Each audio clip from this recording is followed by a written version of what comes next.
Hello, everyone, and welcome back to the Sanderlanche podcast. I'm Joe. I'm Jamie.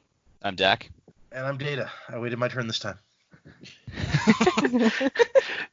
Thank you guys for returning. Today we are covering Mistborn, the Final Empire, chapters 10 and 11, wherein Vin meets up with Breeze to learn more about soothing and riding. We see Kelsier give a rousing speech to try to recruit people for their army. The team has a meeting showing that their plans aren't going completely according to plan, and we find out that Steel Inquisitors have done away with Vin's previous thieving crew.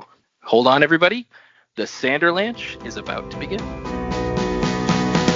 My revolution carries me in a moment lost in time. My revolution sets me free. I will flow across the lines. Bring them to brother in me. I'm searching for you. Okay, everybody. So what did you guys think of these two chapters in general? That second chapter was really short. Yeah, it was. I agree. I really liked the first chapter. Second chapter, I felt like it was almost too short, but that's not a bad thing. It was just like very abrupt, I felt like. Definitely abrupt.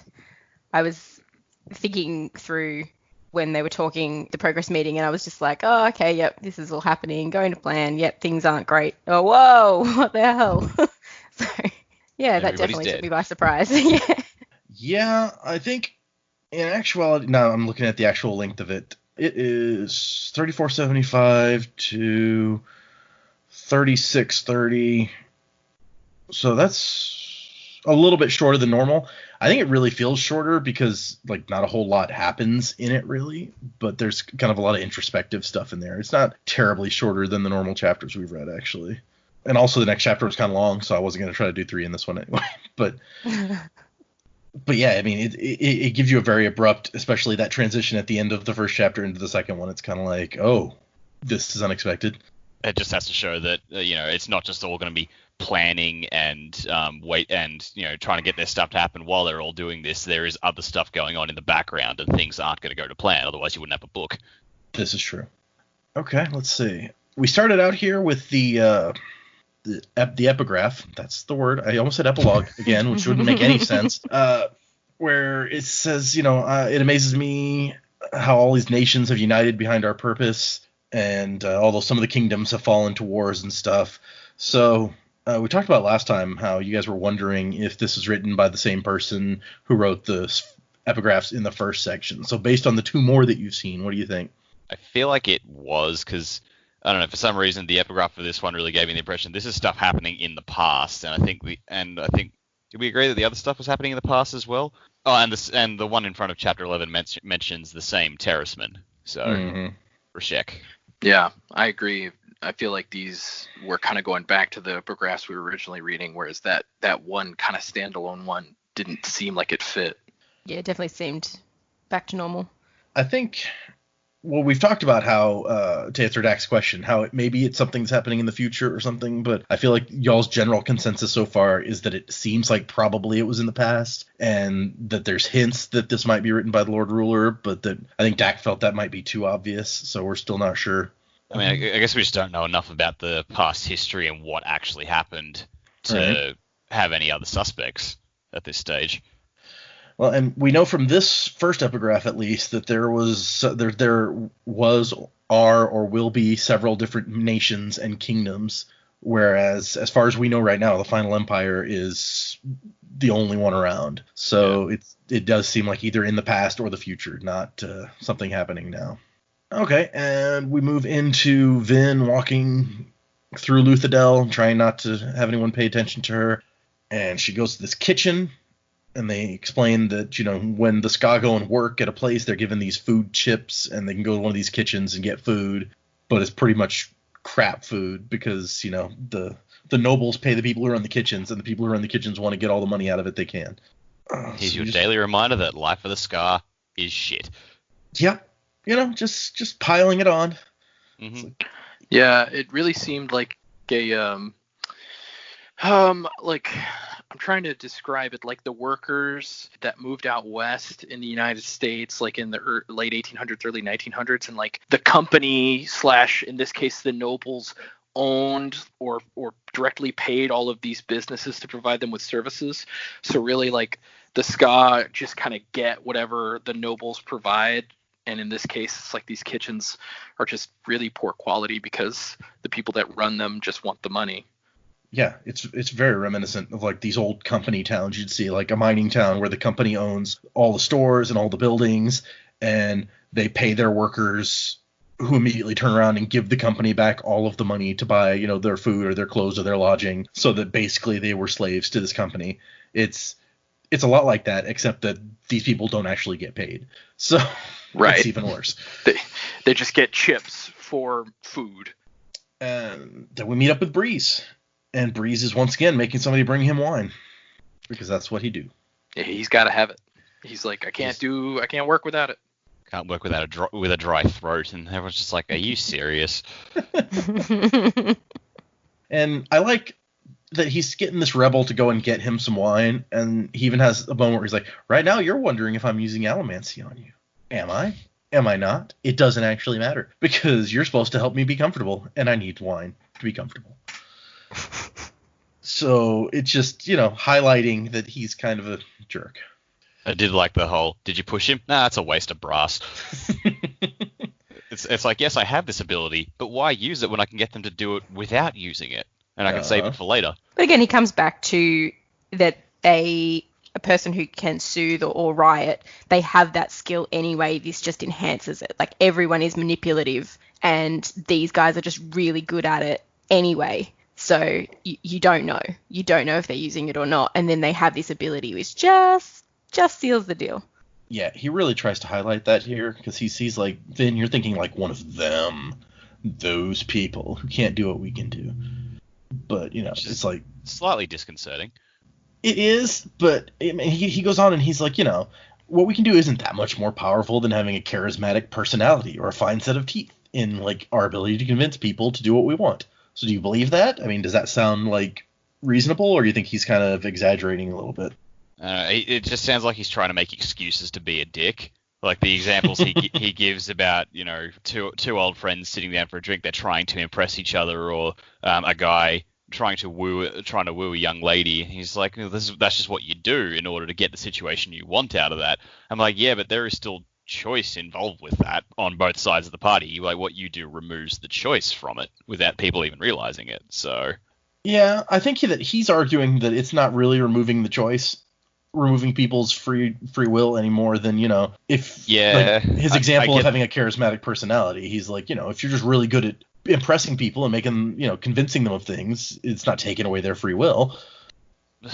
I get that, but yeah, I think he's just being a bit of an apologist, because like that's literally what his ability does, is to remove that. Like, he can spin it whatever way he wants, but that's what he's doing at the end of it. For him too, as we learn a bit more in this chapter, he is looking at manipulating what's already there. Like, you can't make someone feel something, I guess, that they weren't inclined to feel anyway. So for him, he's not like, oh, well, you were never going to do it, so I'll use this power to make you do it. I'm just going to push you that little bit further to do something you would probably have already done anyway. You're trying to enhance people's, you know, loyalty or happiness, or take away their sadness, something that they're already feeling. They can feel, you know, dozens of emotions at any one time. You're just trying to pick at the one that you want to get a desired outcome from. So it's not like he's fabricating someone to do something that they wouldn't have done before.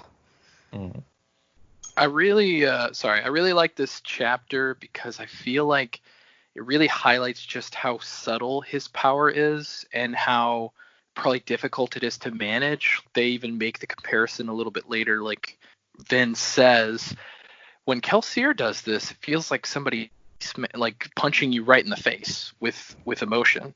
But the way he's doing it, it's almost imperceptible. And then, you know, all the ways that he justifies his behavior, I can't decide whether I like Breeze or I really don't like him. It's very strange to me that a character that basically bends people's emotions makes me feel really weird emotionally, like how I feel about him. Like I can't decide. Like, do I hate him? Do I like him? Is he a good guy? Is he kind of a more than a scoundrel? Is he like evil? Like, you know, it's a weird feeling for me to not have a strong opinion about him yet. I feel like he's definitely trying to invoke that, you know, the charismatic rogue sort of personality, like the Han Solo sort of type. But I don't know, something about him is just really rubbing me the wrong way. Oh, he's like a very lazy Han Solo. Yeah. He really misuses his ability. Yeah. He's just like Han because Solo you can who do treated it doesn't Chewie mean you as a should do butler.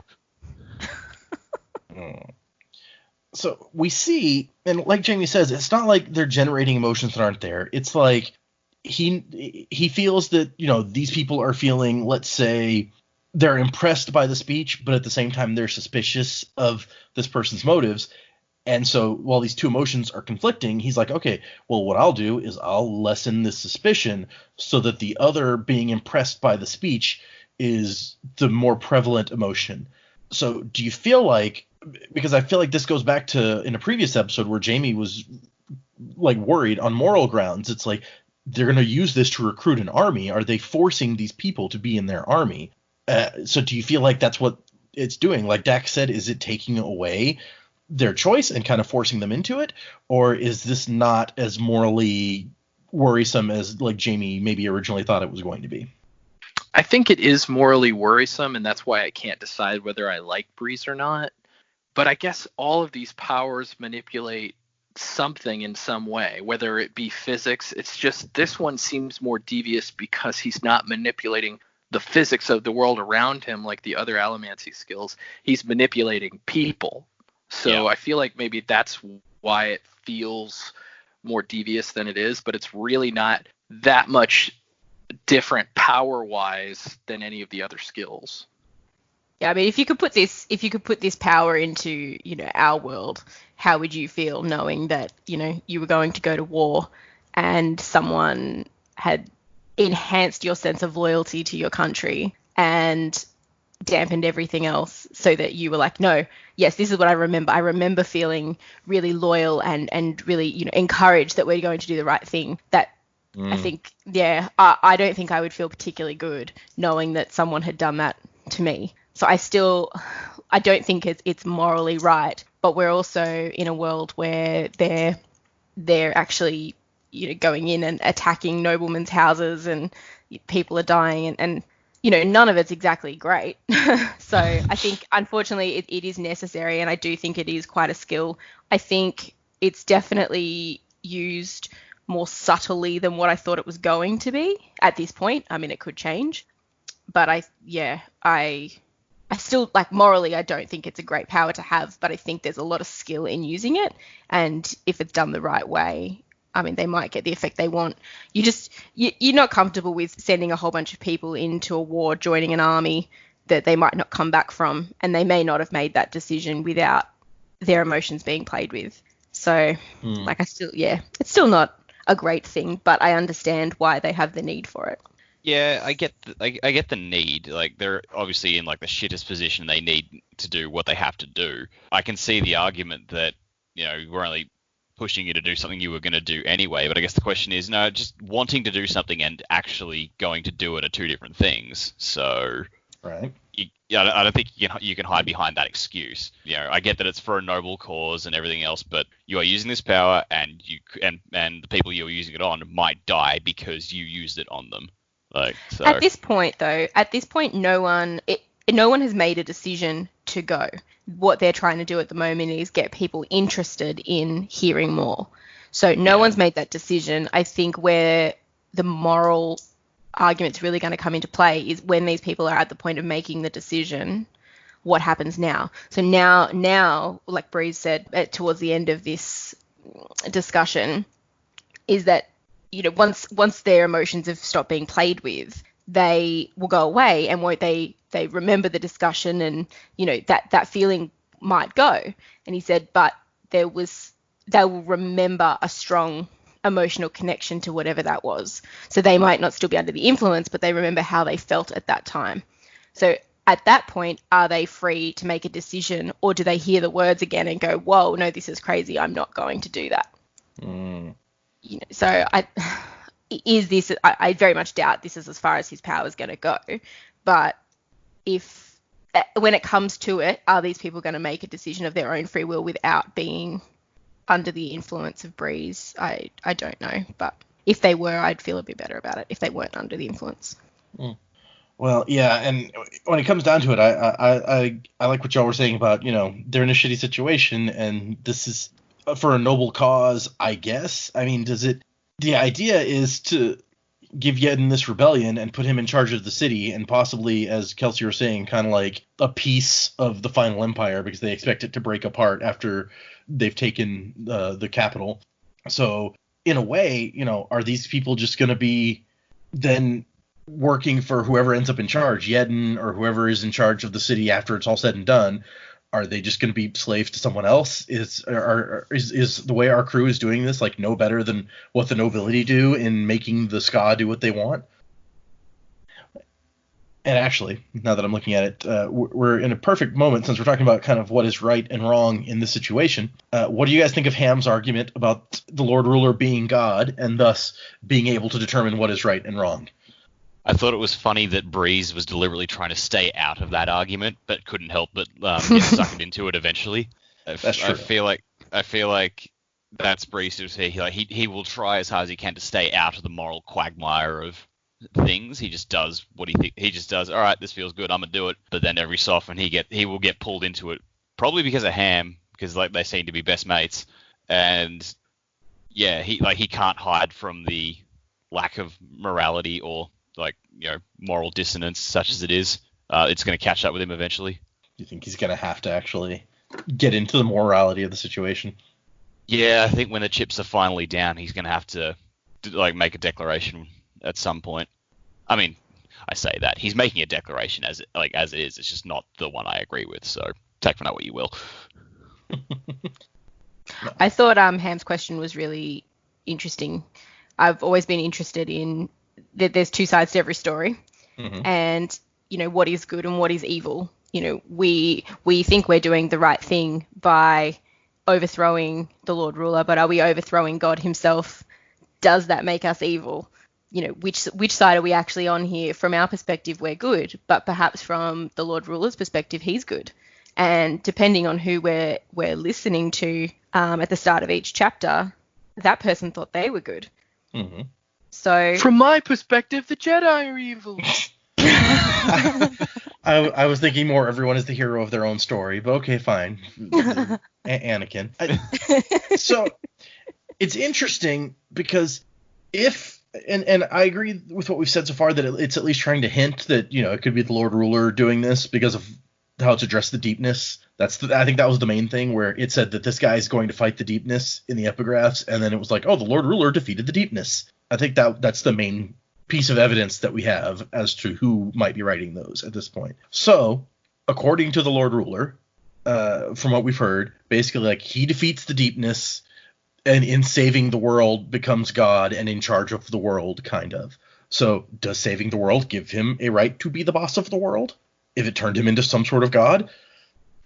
I think by original benevolent hero standards, I would say no. If you think about heroes in fiction that have gone so far as to save the world, let's take one of my favorites, Avatar the Last Airbender. He undoubtedly overthrows an empire and saves the world, but he does not become its leader. The Avatar never becomes the leader because they're supposed to stay somewhat neutral and just worry about maintaining balance in the world, not taking over the world. So I don't think him saving the world from the deepness, whatever it was, gives him the right necessarily to be the ruler of said world.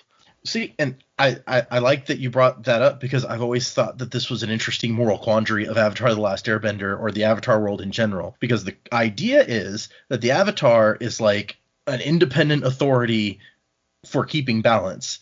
And if he overthrows the Fire Nation or the Earth Kingdom or whatever, even if it's a lawfully established government, even elected by the people of that government, if the Avatar personally feels that it's not keeping balance, it can independently decide to overthrow that. whether or not he takes over it himself, he is acting as like a higher authority than any of the people of the world, based solely on having this power, on being more powerful than other people and able to do that. Is that right? Is it right that Aang can overthrow a nation that has, the Fire Nation, when the people of the Fire Nation, if they want this government, if that's a government that they have chosen, is it right for him to be able to be like, no, I have decided that will not be your government? Well, remember in Korra, there was that whole thing about when Aang and Zuko carved out an extra territory to make Republic City, and the Earth Queen took that very poorly. It's kind of like what gave them the right to take our territories, and then that became a big part of season 4 as well. So yeah, again, that's the Avatar acting. It's like, I've got the authority to do this, and the Earth Kingdom's just like, excuse me, that's our land. Yeah, like, exactly.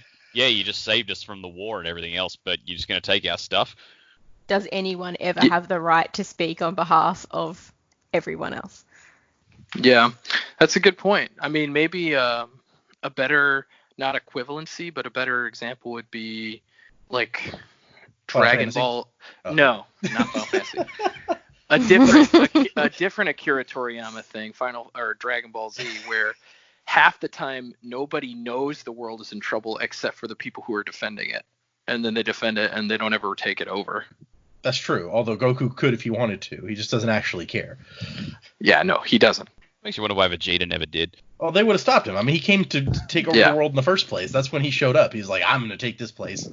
Yeah, I feel like especially after Goku died fighting Cell, like Vegeta could have just said, all right, cool, I'm going to do this now. Yeah, of course, Gohan was then more powerful than him because Gohan had actually beat Cell, so...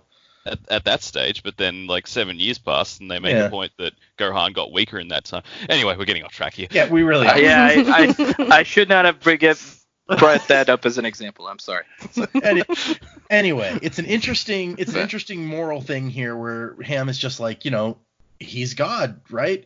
Are we doing something good or bad in overthrowing the final empire? And you have to also admit that if that other thing was, if these epigraphs are the past, we're hearing about all these different kingdoms, all these people fighting each other. If the final empire is one empire, seriously, with an entire empire of peace, basically, because it's all under one rule, that might actually be better for people than what was there before, except for, the whole slave race working under the nobles. That kind of falls apart at that point.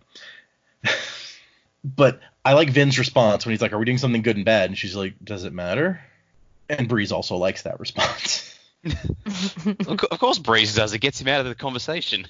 But from Vin's perspective, it's like all her life she's been, members of a thieving crew or something where they steal from people. So it's like, I've been doing what's quote unquote bad my whole life. Does it really matter that if we're doing good or bad in our new job that we've been hired for? Yeah, it's like bad has kept me alive. What else do you want from me? Which sort of calls to mind the question of, are good and bad the same thing as right and wrong? Who knows? And I also like the part where Ham explains the thing. He's like, you see the dilemma? And Breeze is like, I see an idiot. Their dynamic is so good. It really is. These two work so well off of each other. And then we move into Kelsier's actual speech. So I don't think we've talked a lot about what Breeze does here. And that's where we spent the beginning of the thing, so we won't get into it too deeply. Before we breeze, no pun intended. Before we skip over that, that wasn't unintentional. I got to say, like, as much as Breeze does kind of bother me, I think like his little setup here with like the servant girls dressed in a certain color, so his men in the crowd know what they're going to be influencing. I thought that was actually a really clever little stroke. Like, I don't like Breeze very much, but I'll give him this. He's very smart and he's very good at what he does. Yeah, at what he does, you can tell that he is extremely good. Even Vin can tell, and she hasn't been doing this that long. Nah. I'm the best at what I do, bub. I feel like you could take that phrase and make it sound a lot less rough and a lot more drunk, and then you got Breeze. There you go. You got to sound a little chubbier and drunk. I am the best at what I do. You don't tell no one else that I'm better at what they do. Yeah. So, yeah, I agree that that's a really good system. And, I mean, for, something that you're kind of throwing together on the fly because they have to be able to do this wherever they have a meeting, it seems like a really quick and effective way to do it. Yeah. So what did you guys think of Kelsier's speech? I think it wasn't as dramatic as I was expecting, and that started right from the beginning. Vin says, "Oh, I was expecting him to make a really dramatic entrance, but he just walked in the door." Right. I was laughing quite a lot at that. It was like the one time he chooses not to be a drama king. Well, and it definitely seems to me like it's intentional in this case. These are down to earth working people basically, and so he doesn't want to come in looking too good or too dramatic. But yeah, they won't appreciate the theatrics. They're there because they want a way out of their shitty lives, not for a show. Mm-hmm. And it's overlaid. Like, we get Kelsier's speech at the same time that we see Breeze kind of doing his thing, and so it's interesting in a couple of ways as we're going through there. And I like Breeze. It's almost like conducting an orchestra where he's just like, okay, passion, anger, we'll just nudge this a little bit, and he's telling himself, but also with the serving girls, he's telling all of his other people out there what they're doing. And then, of course, I think Kelsier ends pretty dramatically, where he's like, the Lord Ruler is not our God, and he cannot kill me. He tried, but he failed, for I am the thing that he can never kill. Yeah. It's like, oh, okay, dude. Just that little bit of a taste. And then Vin even drops her copper so she can kind of feel, as Breeze is doing it, like his touch. And that's where, as you guys were mentioning earlier, the delicacy comes into it, which I feel like she picks up on this almost as quickly. Like we talked about last time, her being kind of just naturally really good with Allomancy. And in the next chapter, we see that she's already kind of good with using really subtly this soothing. So she picks things up quick. And then they have the talk about how, like Jamie said, that these guys will remember the emotion of the event more than they'll remember the specific words or anything like that, which will be the kicker for kind of, pushing them over the hump in the end to maybe join up. Yeah. Just got to point out one little thing here. This is completely useless, but I just thought it was funny. One of the guys that Breeze is talking to send out the serving girls is named Rudd. And I spent the entire time just picturing our former Prime Minister, Kevin Rudd. And I was like, wow, you've really fallen on hard times, dude. Did you guys like this Prime Minister? Was he a bad one? He was pretty good. Okay. I wouldn't say he was the best, but I'd say he's definitely far from the worst. All right. I'm just curious, when you're picturing him, is this guy like, haha, sucks to be you now, or if it's like, oh man, come on, guy. He was kind of like the people's prime minister. Like, he was very into, I think, popularity. Yeah. His first term ended with him getting kicked out of office and being replaced with his vice PM about a few months before it went to election anyway. So it didn't really end well for him.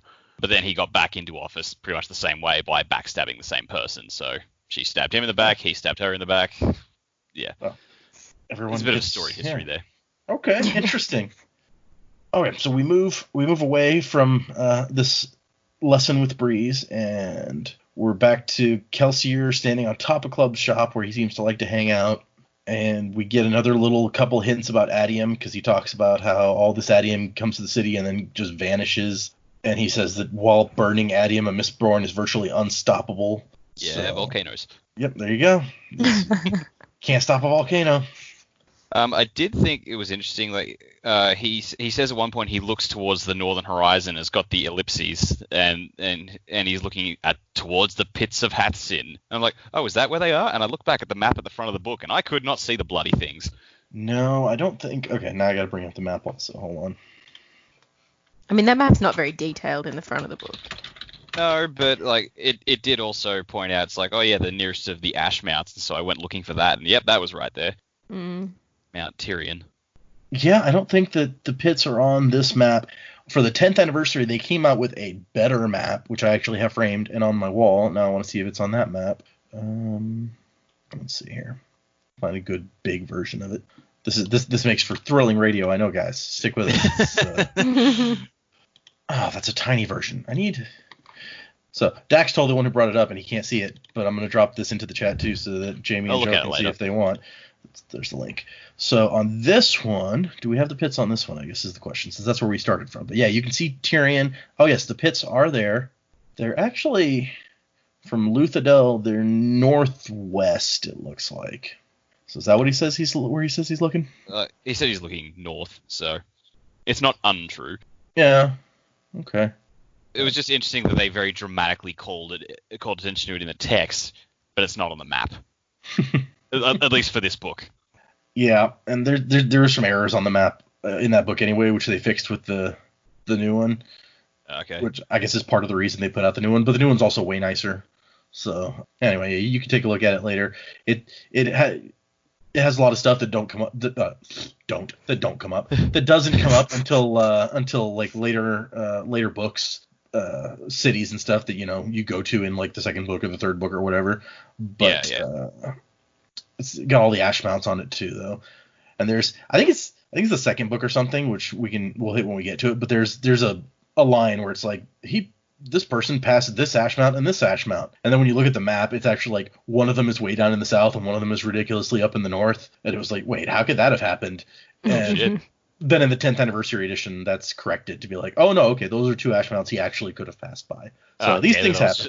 I was about to go like, oh, so the ninth metal is super speed? Yeah, exactly. Just friggin' the Flash running around the world. Oh god. Okay, so it says that Kelsier knew the rumors about the 11th metal because he had started them, and now he had to make good on them. So shorthand, he actually didn't know jack crap about this. At first I was shocked, and then I went, hang on a minute, I'm not surprised. Kelsier. Yep, okay. Anyway. And then we get Sazed talking about a new religion, not actually trying to sell Kelsier on this one, but describing one to him. What did you guys think of Jawism? Definitely not for me, but teach his own. What I thought too. Yeah. Like Sazed even points out, it's like, yeah, Kelsier, this one's not for you, buddy. Yeah, he's like, it's a little simple for you. Or did he say the simplistic part that he might like? Hold on now, because he says it has a level of brashness you might find appealing, but that you would find the theology simple. My favorite thing about the religion is like apparently speaking with a Jawist could be very frustrating since they tended to end nearly every sentence with praise the Jaw. Yeah, it just seems like a very in-your-face religion. Which is why it was one of the first to be hunted down to extinction, because no one could shut up. Yeah. It'd be like, oh, I don't know. They're probably going to come after all these Jawists, whoever they are. Praise the Jaw.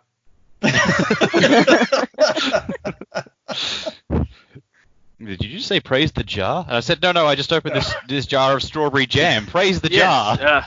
Yeah, I was like, finally, this jar is open. I was saying boo earns. But no, I said the door is ajar. Yeah, exactly. You should close that door. Praise the jar. But it seems what Kelsier is kind of grabbing onto here is the fact that after all the kingdoms he said and armies had fallen, the religions were the last ones still fighting, and he wants to know like what made these people so strong that they were able to keep fighting after everyone else had stopped. Yeah, because hang on, I'm trying to find where it is. I can't find it on the page, but I remember Says was saying it's all about belief. They were fighting for what they believe is right, or something to that effect. Armies fight because that's their job, but religions fight because they believe it is the right thing to do. Yeah, Says says that some were strong through honest faith, others because of the hope that the religions promised, and others were coercive. I don't know how that last worked in this scenario, but Kelsier says that they all had passion, and Says agrees that yes, that is true. Yeah. And then Kelsier's like, hey, do you know any religions that include the slaughter of noblemen as a holy duty? And also, this is where Says does not meet this with humor. He's just like, dude, not funny. It's like, dude, this is serious. Religion. Yeah. Stop that. But it's interesting because this is one of the little peaks that I feel like we've gotten so far. We saw Kelsier attack the keep and have no problem about slaughtering everybody there. And we kind of skipped over it when we talked about him and Marsh talking when Marsh first shows up. But Marsh, the first thing he does is throw down this list. And he's like, those are the people that you murdered last night. And Kelsier's like, whatever. And he's like, some of them were Ska. And Kelsier's like, fuck, screw them. If they want to fight like noblemen, then they can die like noblemen. Yeah, you're getting this impression that he's very bloodthirsty. He hides it behind his charm, but he's still a bit of a psycho. He really doesn't like noblemen, which is funny since we found out that he was raised like as a nobleman for the first part of his life. But that didn't didn't make him politically motivated to do anything about it. Like, because Marsh say like he spent his time just being a frivolous dickhead? Yeah, pretty much. But also how quick they turned on him when they found out he wasn't noble. That's true. Yeah. And apparently his dad killed his mom. I don't know how him and his brother made it out, but also I like that at the end of this section we find out that everyone is already here and they're waiting downstairs for Kelsier to show up for his own meeting again. Because that's how he roll. So we go into the meeting and we come up against first we find out that Marsh used to have a nickname. Apparently Marsh is not a nickname. Even though everyone has these one-word names, it's like, no, that's not a nickname. That's just his name. He's Marsh. He used to be called Iron Eyes. I mean, you can get that out of what this guy is saying, because this is Clubs' nephew who speaks in a really weird... I'm like, I don't quite get what you're trying to say. I'm glad other people are figuring it out, because I got no freaking clue. Yeah, okay, that's a fair point, because when he says she finds out that it's not a nickname, he's like, he wasing one though. Sure, yeah, okay. He wasing one though. You mean he was a person? I don't understand. Or when he was using one though, did he just run the words "was" and "using" together? I guess the best one is when she first asks, like, hey, is that a nickname? And he's like, nodding without the call of his parents. It's like, all right, dude. If you say so. I feel like I need to like read these chapters, then get really, really drunk and read his dialogue, and maybe it'll make more sense then. But I guess going past that, we find out that there's issues. So far, it's been 12 weeks, and they have slightly less than 2,000 men. So they're not on schedule to make their numbers. But Kelsier doesn't seem to see it as too big a problem. He's like, okay, we'll start working other towns. There's little towns all around Luthadel. He's really blasé about everything. It's like, oh yeah, we got this problem. Whatever, we'll deal. I think probably a lot of it is to help just keep everybody else's confidence up. Like, as long as Kelsier's not worried, then we don't have to worry, right? Yeah, that makes sense. And Yedden's actually kind of acting like part of the team now. He's like, do you think that's a good idea, Kelsier? Okay, if you say so. Well, Breeze did make the point at the meeting that he was, removing some of Yedden's negative feelings about things as well, just during, ostensibly during those meetings, but he could be doing it during these meetings as well. Sure. So, given that Breeze uses it all the time, you have to imagine he probably is. Yeah. Even though they've only got just fewer than 2,000 men at the moment, there's still some results for their 12 weeks of work. So it is moving ahead. So he is seeing some results. I think there's a line in there about, results make friends or something like that. I can't remember the exact line, but, it might not be moving as fast as what they would hope, but it is moving. Yeah, Vin thinks, as Reen had always said, results make quick friends. So, yeah, I mean, now that he's seeing something for his money, he's a little happier, which I guess makes sense. And honestly, I feel like 2,000 people in 12 weeks, that's a pretty, I couldn't do that, so. Especially when you consider what they're asking them to do. Exactly. But didn't they have a year to recruit all these people as well? I mean, obviously the concentration of people is going to be in Luthadel, so they'd really hope to get most of their people from Luthadel. But also they raise a point that, having more meetings and generating more interest and more chatter about this could raise suspicions as well. Right. So moving out to the other villages is not a terrible idea. If their time is the same as ours, which I don't think we've established at all, but if it is, then 12 weeks would be, 3 months? And so in 3 months, they've gotten 2,000 people. In 12 months, they would have gotten 8,000, which would put them a little bit short of the 10,000 they were going for. And then Marsh is still having trouble infiltrating the ministry, which I feel like everyone knew was always going to be a problem. But once again, Vin comes to the rescue with an idea. What would they have done without her at this point? And so they're going to look into trying to slip him in using Theron's scam that he was running. I did not expect Theron was going to come back up. I thought, all right, that guy's rolling, this is done. I figured he was probably dead or on the run by now after Kamen, screwed the ministry over. Yeah, maybe not.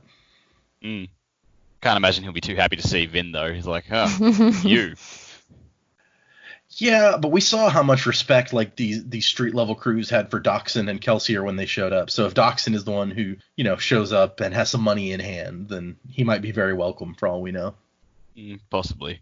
I mean, he was working on that scam for 6 years, and Kamen well, we thought the cannon blew it all to hell, but like Vin's is saying, hey, maybe we can use part of that same scam to try and get us in. Like maybe it's not all blown to hell, and he doesn't have to start from scratch, but he's got to start over it somewhere earlier in his plan. He's probably thinking like that's a lot of time and effort that's gone to waste, and he's the one surviving member of the crew that is the cause of it going to waste. And I wonder how bad the plan actually was hurt by what Kamen did, because the whole point of the plan was to get this ministry contract, and Kamen apparently convinced them to give them the ministry contract, and then vanished. So did he do everything that he needed to do, and now actually Theron just doesn't have to pay him? I don't think that the contract was ever secured because basically their cover was blown. Because the ministry is the one that was giving them the contract to begin with. So when their cover got blown, I don't think it moved forward after that. Now Theron was a silent partner, so they probably didn't know about him at all. But yeah, that's a good point. They sent a Steel Inquisitor after the guy when Kamen left the office, so probably they don't consider that deal actually valid. Okay, so but that's what they're going to try. That's their next plan, is talk to Theron, and maybe his contact is still good, if nothing else, because he had this guy that was apparently open to bribery. Yeah, I mean it's an option, which is something they don't really have many of anyway. So. Bree says that he's been hearing rumors on the streets about the 11th metal, and Kelsier is just like, good. Meant to do it. And they're like, wait, but isn't that a bad idea? And he's like, no, it's fine. Don't worry about it. I'm Kelsier. I'm going to pay Lord Ruler a personal visit sometime during the next few days, which leads to one of Yeden's best moments where he's just like, you're going to visit the Lord Ruler? Are you in? Oh, yeah. Right. Yeah, you're right. I forgot. So you have to wonder what that's going to look like. And Dockson's just like, yeah, he's catching on. Dockson really hasn't done a lot lately. Like, not that we've seen anyway. I know he's working in the background, but he's just kind of dropped off the radar a bit. Well, he's once again taking notes in this meeting, and he's like, I'll contact Kamen and see if his stuff. So he's really like the behind the scenes, like getting things done guy, I guess. Yeah. And then we find out about an incident at Kamen's lair. The ministry has found it, and that is the end of the chapter. And so we move into the next one, and we've got, you're right, they're talking about Rashek again. It seems Rashek represents a growing faction in Terrace culture who think their unusual powers should be used for more than just field work, husbandry, and stone carving. They could be very dangerous if given the opportunity. So is this before or after they got subjugated? This is a good question. I mean, like the fact that Rashek is pissed off and some of the others are just like, yeah, no, we should be for more than we currently are. That would suggest that it's after they've been subjugated. So. Yeah. Of course, if there's lots of different kingdoms at this time, they could have been subjugated more than once for all we know. That is a good point. We move into Kamen's lair, where everyone has been murdered in an extremely grisly fashion and chopped up and blood everywhere. And I don't think we need to dwell on it. They spend a lot of time talking about it and the Inquisitor, how the Inquisitor did it and all that stuff. I don't think we necessarily need to go into any of that. It's just everybody's dead. And Vin is really pushing to act like she doesn't care. She's like, none of them were my friends. Even though she kind of low-key does care. She's human. Yeah. Kelsier's like, that's kind of cold-hearted, Vin. And she's like, I know. And? Come at me. And we find out that they tortured the guy that Kelsier left in charge after getting rid of Kamen. What was his name? Milev. Yeah, they tortured Milev, which is also an issue. They're like, wait, why would they do that? What are they going to get out of him? And while this is going on, Sazed is saying a prayer for the dead. And we get an interesting look into his personal beliefs here, where she's like, is that the one that you believe in? And he's like, I believe in all of the religions, despite the fact that they contradict each other all the time. He's like, I respect the truths behind them all, and I believe that each one needs to be remembered. Yeah, he believes in the power of belief rather than the specific tenets of each of them. And he's an interesting character in that, you know, he doesn't seem to have a structure of beliefs, at least not that he's told us about. Like you said, he believes in like the power of belief and everybody believing what's best for them, what works best for them, which on the one hand, it's like, oh, that's really a nice and like open-minded way to come at it.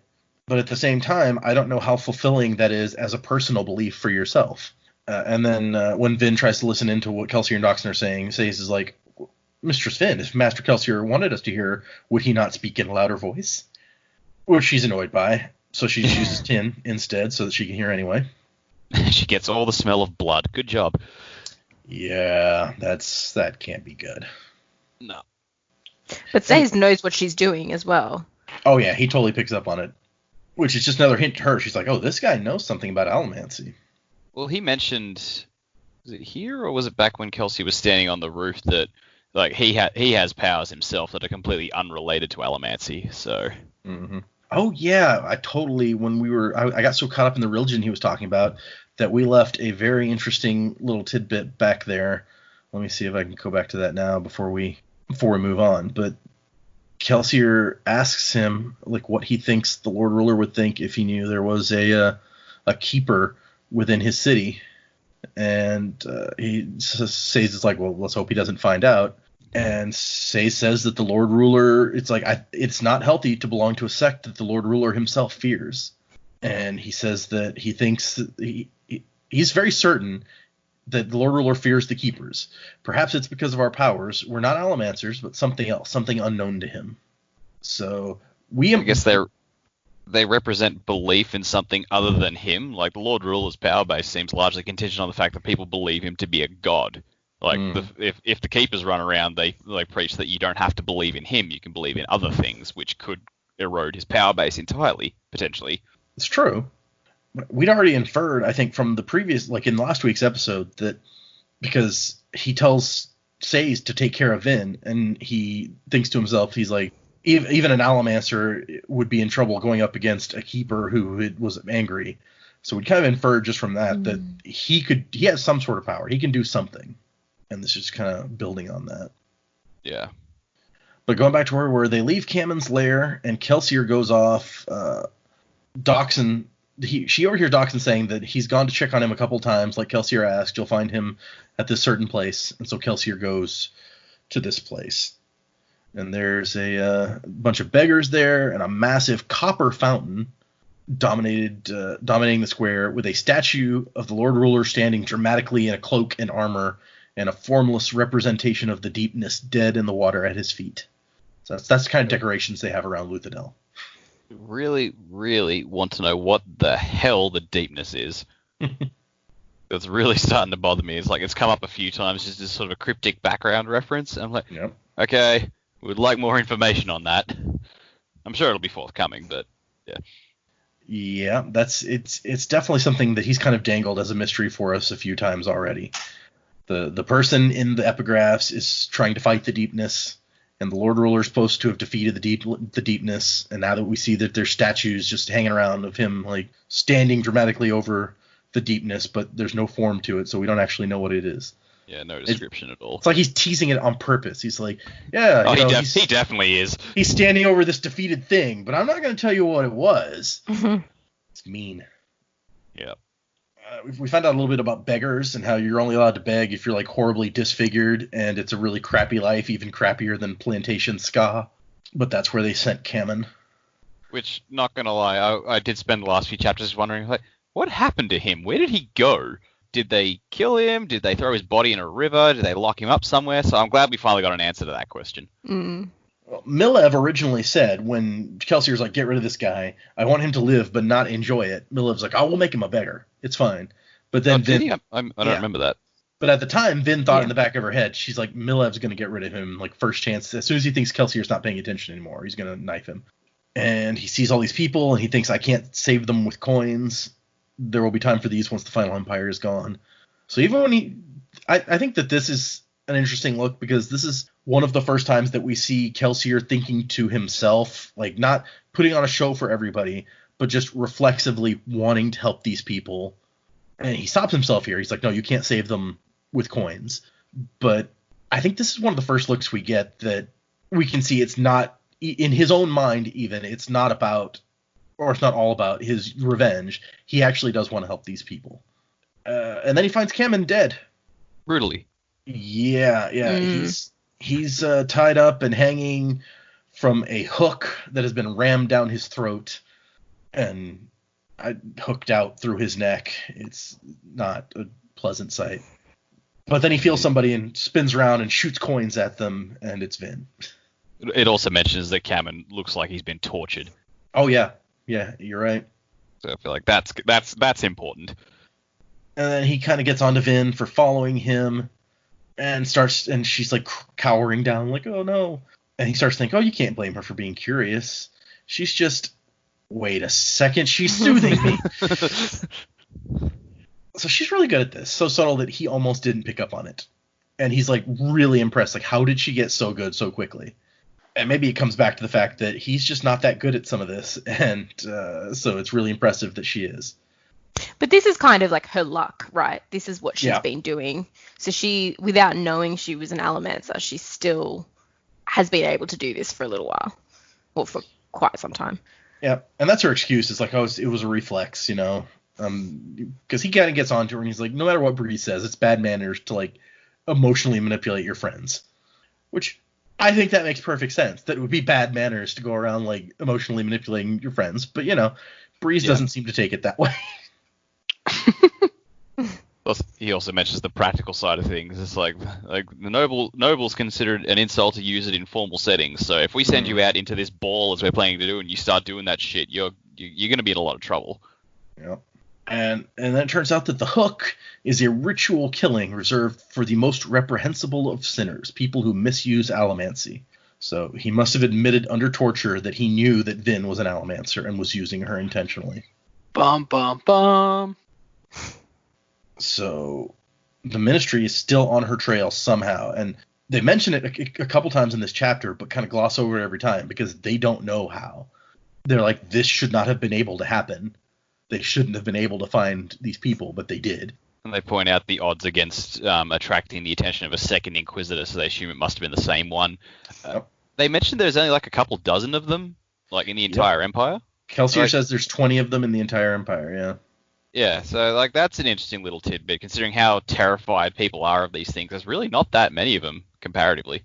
Yeah, it makes you wonder how Kelsier knows that. At least it makes me wonder that. It's like, is this common knowledge? Or how do you know that there's 20 of them and half of them are out of the city at any given time? Yeah, maybe it is among the nobles, like common knowledge that that's how many there are, and normally they like patrol the outskirts of the Empire.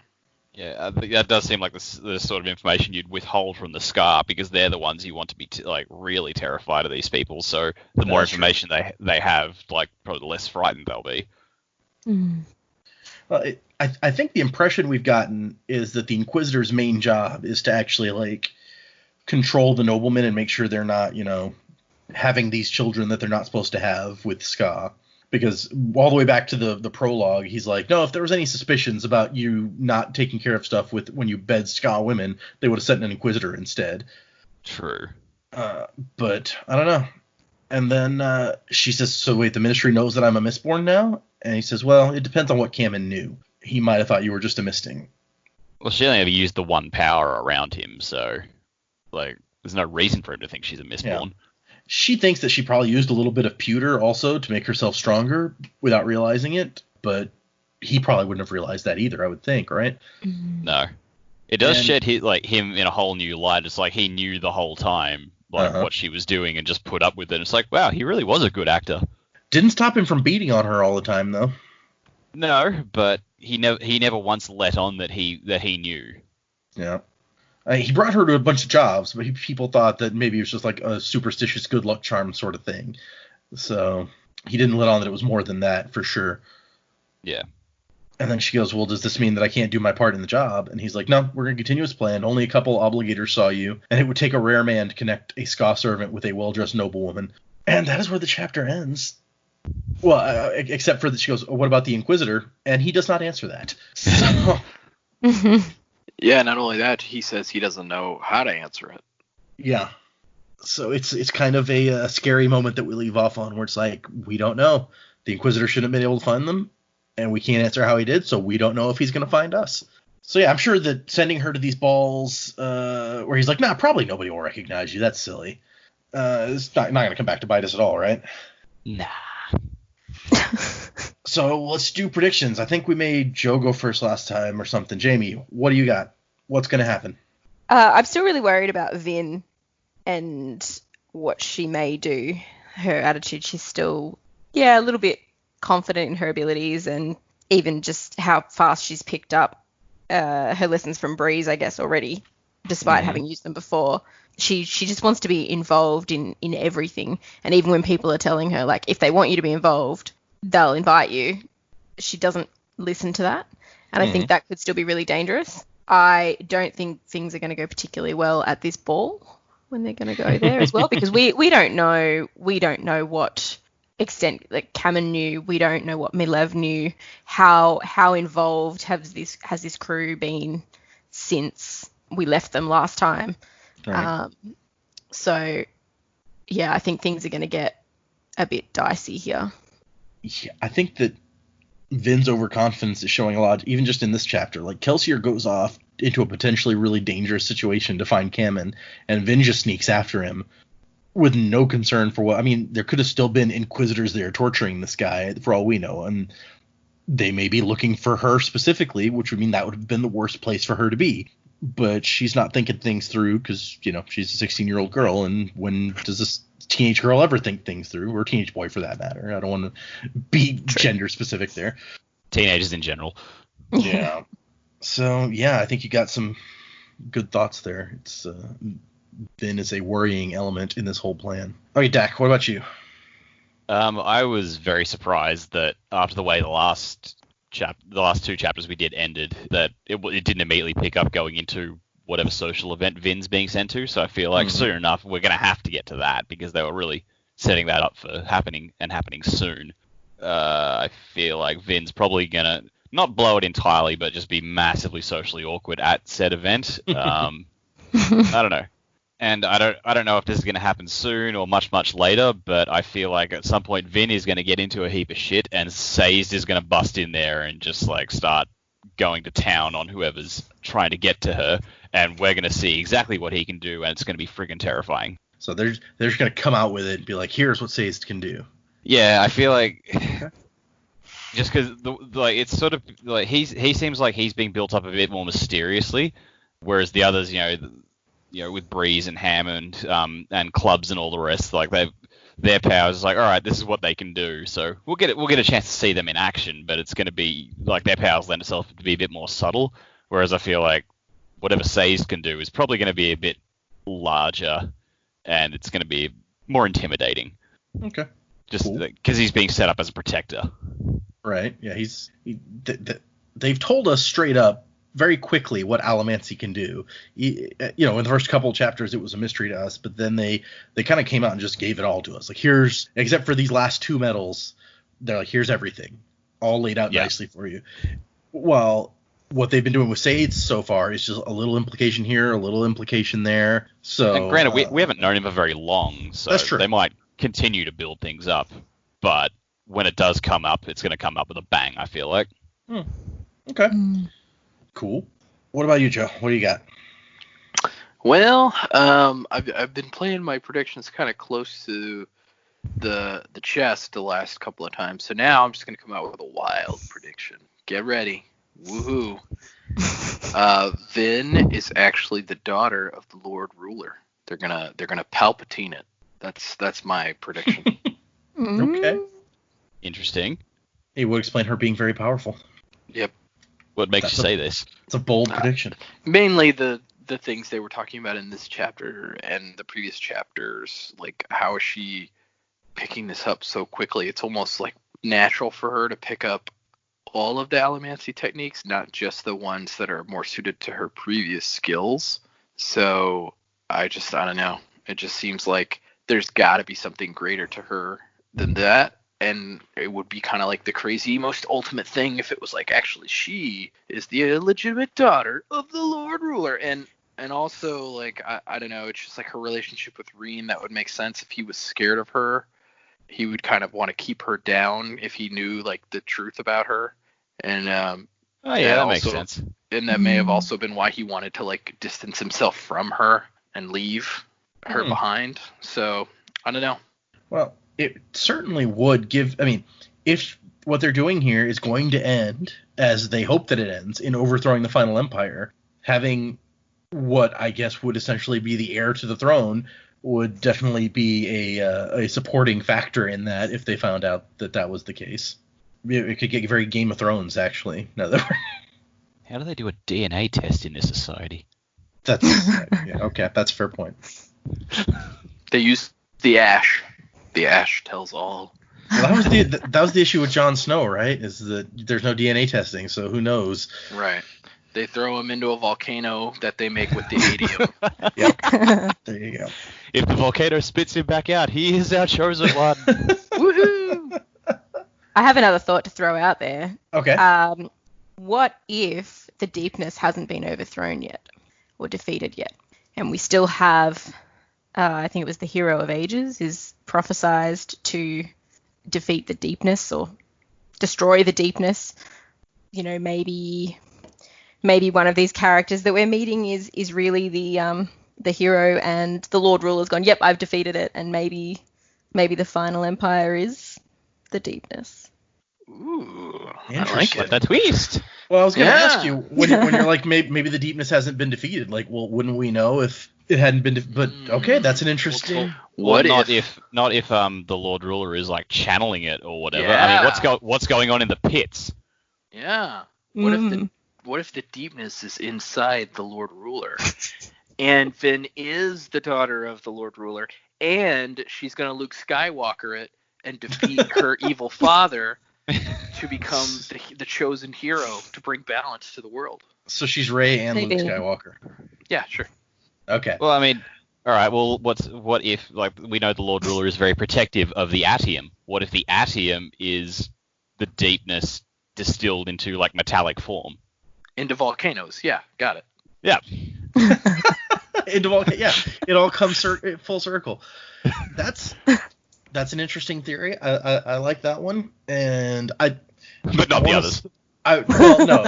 I was just gonna say, because I have something to add to Jamie's idea, in that I don't think it's an actual spoiler to point out that the name of the third book in this trilogy is The Hero of Ages. Ooh. Yeah. Well, it can't be a spoiler because it's on the back cover of our edition of the book. So Well, see there, exactly. So. Well, I have it on my Kindle, so I haven't looked at any of the other titles. That may add some credence to what Jamie's thinking, or maybe it means something completely else. But Yeah. it's interesting. By the way, this podcast not sponsored by Amazon yet. So. Well, if it Working on was, yeah, if it was Dak, and they would just have some Kindles, it would be great. Right. I was actually thinking, because I was gonna, for the future books, I was gonna send them to them, and I was like, maybe it would be like, if we're gonna do all these books, maybe it'd be cheaper in the long term to be like, here, let me get you a Kindle, and then we'll digitally get all the books for you. But I don't know, I got to do the math on that.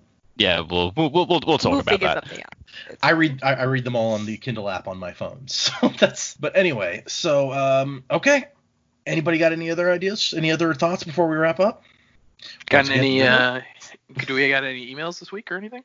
No, nothing that I was gonna pull out and read this week. There were a couple of comments, but I was like, I'll save it up till we have, maybe a couple more than just a couple. So all right. If nobody has anything else, then for the next episode, we are going to be reading chapters 12 and 13. And I think that these will be some very interesting chapters that everybody will get a kick out of based on the discussions we've had. So I'll be really interested in next week to see what you guys think. We are getting to the point where I am a binge reader. I will sit down and read until I run out of time in which to read. And so doing That's this true. piecemeal thing, like now we're actually getting into the meat of the book, and it's starting to get frustrating. It's like, oh god, I gotta stop. Come on. Oh man, we're only 33% of Yeah. the way through the book. We're 1/3 of the way through the book, like officially now. So just wait until we're like 2/3 of the way through, and then you'll be gritting. We're your down to teeth. the last 2 chapters, and we're like, what happens? Oh god. That's when it'll be super fun. Anyway. Okay, thanks for listening, everybody, and we will see you next week. 12 and 13. Read them. Or don't read them.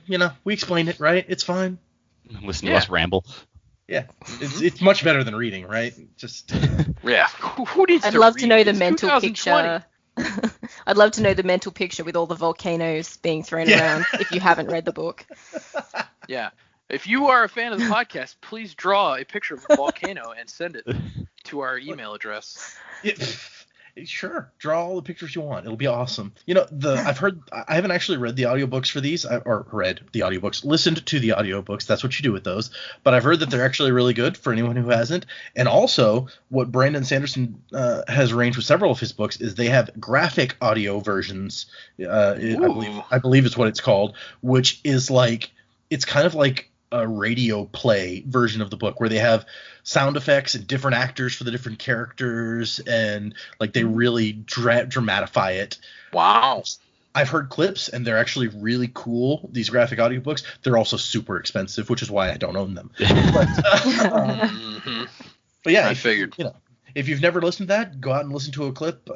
You three don't listen to any clips from after where we are now if you're going to listen to a clip, but they're actually super cool. So presumably they'll have some on YouTube or something. I think they probably do, yes. Or even if I think their website has samples you can listen to. Okay. So if you just search for like graphic audio Mistborn or The Final Empire or whatever, I'm sure it comes up. But anyway, so thanks everybody for listening. Music by Miracle of Sound. Check them out too. He's awesome. And we will see you next week. Bring up the brother in me. I'm searching for unity. Everything